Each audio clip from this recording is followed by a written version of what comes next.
Sunday వస్తే మీలో ఎంతమంది లేటుగా లెగుస్తారో కామెంట్ చేసేయండి. నాకైతే అంత అదృష్టం లేదులేండి. మా చిన్నోడైతే 5:30, 6 కల్లా లేపేస్తాడు. ఆ తర్వాత పడుకుందామన్నా నిద్ర అయితే రాదనమాట. ఇంకా నన్నైతే లేపేసి వాడు మాత్రం 10:30 వరకు అయితే పడుకుంటాడు. ఇంకా ఆ తర్వాత నేనైతే పనులైతే చేసేసుకుంటాను. ఈరోజు మీకు ఒక మంచి టిప్ అయితే చూపిస్తాను. ఈ టిప్ని అయితే ఫాలో అవ్వండి. ఖచ్చితంగా డెలివరీ తర్వాత వచ్చిన పొట్ట కానీ లేదంటే వెయిట్ లాస్ అవ్వాలనుకున్న వాళ్ళైతే ఖచ్చితంగా మంచి రిజల్ట్ అయితే ఉంటుంది. ఒక గ్లాస్ వాటర్ తీసుకొని 1.5 టేబుల్ స్పూన్ వరకు వాము, అలాగే చిన్న అల్లం ముక్కను తీసుకొని ఒక 5 నిమిషాల పాటు బాగా మరిగించుకోవాలి.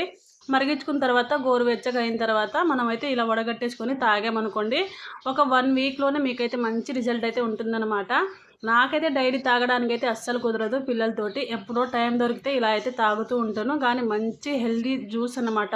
మార్నింగ్ అయితే చాలా బాగుంటుంది. ఒకసారి మీరు కూడా ట్రై చేసి చూడండి. ఇంకా ఆ తర్వాత పిల్లలకైతే పాలు పట్టించేసి ఆ తర్వాత టిఫిన్ కూడా తినిపించేసి ఇంకా మేమైతే ఫ్రెష్ అప్ అయిపోతాం. వీడియో నచ్చితే లైక్ చేయండి, ఛానల్ని సబ్స్క్రైబ్ చేసుకోండి.